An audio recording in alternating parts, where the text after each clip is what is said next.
Hello, I'm Keith and welcome to Home Media Minefield, helping you with information to navigate the complexities of home cinema and home media entertainment. And for today's episode, I am going to be reviewing the Masters of Cinema Blu-ray release of High Noon, the 1952 classic western starring Gary Cooper and Grace Kelly.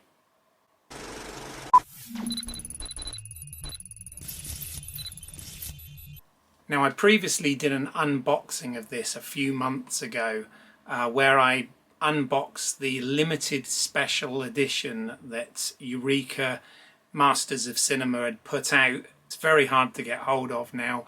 The limited part included a collector's box and a 100-page booklet which had some essays and the original short story, etc. in.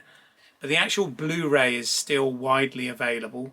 It actually has a reversible sleeve with colour artwork on one side and black and white, like the film, on the other, and a wealth of special features that I'll get into. With regards to the various releases, this Eureka Masters of Cinema release is Region B locked. Now, the film has been released a number of times over the years. I've previously owned it on DVD, and there has been a number of re-releases at every anniversary. As far as the Blu-rays go, it has been released worldwide under various labels. However, to my knowledge, the only 3 releases of this that include the version that's taken from the 4K master scan to produce the Blu-ray is either this edition from Eureka Masters of Cinema, the Olive Films Signature Collection, which is a Region A locked Blu-ray, or the French Sidonis Silver Edition, which is also a Region B Blu-ray. Now, there have been 1 or 2 other releases in other regions, and I know Studio Canal also put out a version. But to the best of my knowledge and from the research I've been able to do, those versions, the Blu-ray was produced from the source material that they used to produce the DVDs. So even though obviously it'll be better than the DVD picture, it won't be up to the quality of these from the 4K scan. So that makes sense. Essentially, if you're Region A, go for the Olive Films Signature Edition, and if you're Region B, go for the Eureka Masters of Cinema Edition. But likewise, the French Region B is also a good transfer. Okay, and let's use that as a segue to move into the picture quality for this release.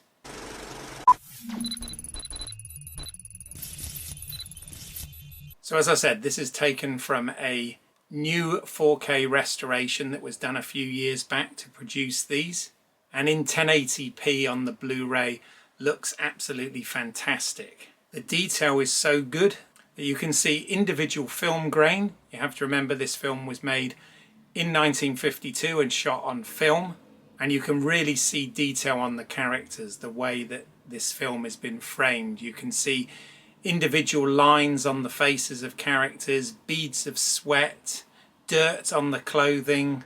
Everything that the director and filmmakers had originally intended is all brought to life here.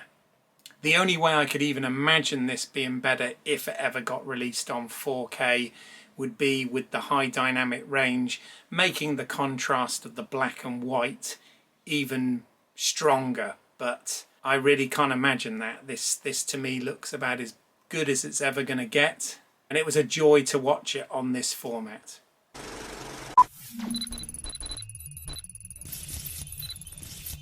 Now onto the audio. The film was obviously originally released in just mono, and what they've done for this is they've done a 2.0 mono soundtrack. So it's mono, but it comes through on stereo speakers. The important thing here is that they've done a really good job with the cleanup, and there isn't any pop or hiss that you'd expect of a film of this age. All of the levels have been rebalanced, and the audio sounds ideal for this, whilst keeping purists happy as well by still being in mono, albeit a 2.0 mono.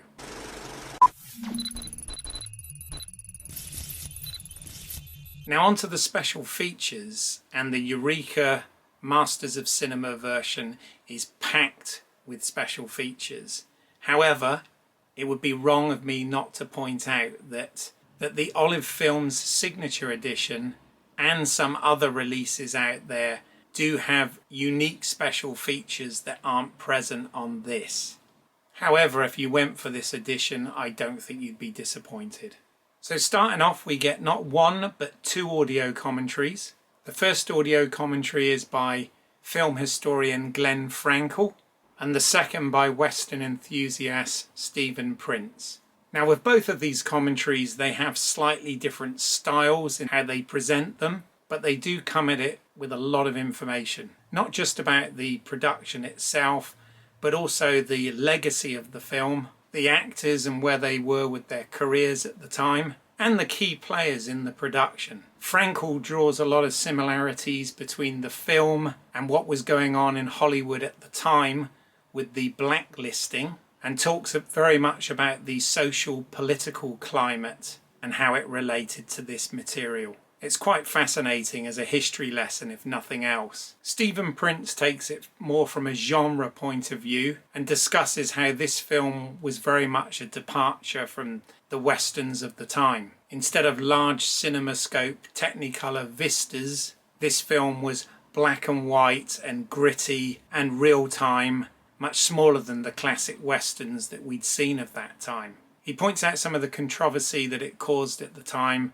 and how the likes of John Wayne and Howard Hawks were not fans of this film. And he talks about the stark, gritty reality with the extreme close-ups being done in this film more than a decade before Sergio Leone made them famous with his westerns. So all in all, between the two audio commentary tracks, you get an absolute wealth of information about this movie. The next feature almost acts as a third commentary because it's a 1969 interview with screenwriter Carl Fordman, which took place at the BFI and is available as audio only, which plays over the film. Again, this is quite fascinating. It talks very much about Fordman's career, what this film meant to him personally, the writing process on this film, as well as delving into many of his other works. Well worth a listen while you're watching the film.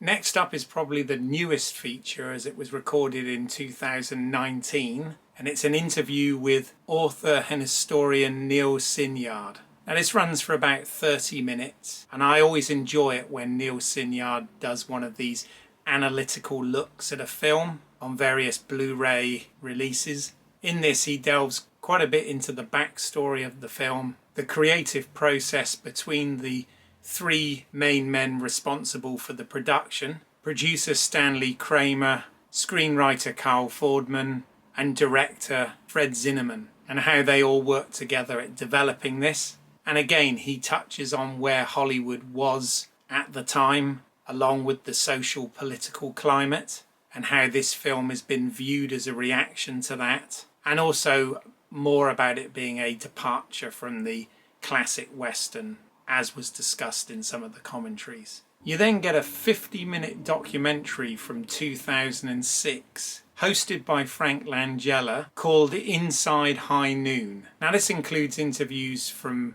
a variety of people on their thoughts on the film, including former US President Bill Clinton, as well as some of the children of the key players from this. So you get to hear from Gary Cooper's daughter, Grace Kelly's son, Carl Fordman's son, as well as other fans of the film. Now these are largely talking head type interviews with a few production stills thrown in, and again cover the production, its subversions from the genre, its clever narrative style, and its progressive view on strong female characters. It's a nicely put together documentary, and it fills in some details and information that isn't necessarily present in the other commentaries and interviews. You then get a 25-minute documentary from 1992, The Making of High Noon, which is hosted by film critic Leonard Maltin. Now the great thing about this documentary, because of when it was made, is you do get interviews with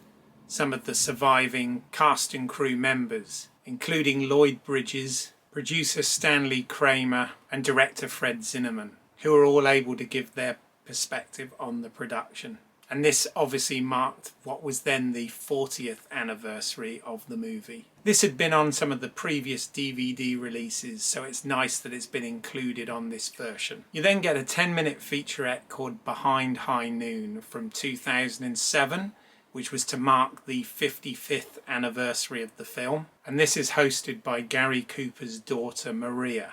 Now, a lot of the interview footage used in this was taken from that previous 50-minute interview, which had been made a couple of years prior. So you do get quite a lot of repeat information on this. The biggest difference with this one is because it's celebrating the film, it talks more about the various Academy Awards, etc. that the film won, interspersed with some of the interviews that we got from the other documentary. As I said, quite a bit of it is repetition, but again, really good that it's included here. And then to finish it off, you get the theatrical trailer.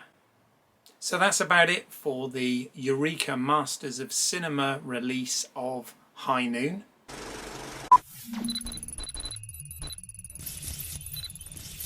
They've done a really great job with this. So in terms of scoring, I'm going to give the picture here a 4.5 out of 5. As I previously mentioned, it looks fantastic. And the only reason I take half a point off is because if it does get released one day in 4K, the HDR might improve the contrast even more so. But it's really hard to fault. This looks great. For the audio, I'm going to give this a 4 out of 5. Okay, they haven't done any 5.1 mix or anything fancy like that with this. You just get a 2.0 soundtrack. However, they've done an excellent job at cleaning this up, so there's no hiss on the quiet bits or any pops or noises, and everything is clear and easy to hear. So I think they've done a good job. I think 4 is worthwhile there. And with the special features, I'm also going to give this a 4.5 out of 5. Between 2 commentaries, 3 interviews, 2 documentaries, giving you hours of extra bonus material here, you'll learn a lot about the film and the history of this film. I'm only taking half a point off because there are some exclusive extras on some of the other releases, and I believe there's even a few featurettes that were on some of the older DVD releases that aren't on this version. But this really is an extremely comprehensive package. So that gives this a really respectable 13 out of 15 score. It's probably one of the highest scores I've given since I've started doing a rating system on these. If you're a fan of this movie, as I am, I was brought up on this movie, my dad was a big fan of it, this is probably the best version that you're able to get to date, so it's well worth it. And that brings me to the end of another home media minefield. If you did find this helpful or interesting, then please do smash that like button. Consider subscribing to the channel and hit the bell icon so that you don't miss anything moving forward. And please do spread the word and follow and share on social media. It all helps. I'm going to put some links down below to where you can find this film, as well as some links to other work and content. So please check that out. And if there's anything in particular that you'd like me to review, then please put that in the comments section below as well, and I will see what I can do. But in the meantime, I thank you for your time today, and I will see you at the next Home Media Minefield. Bye for now.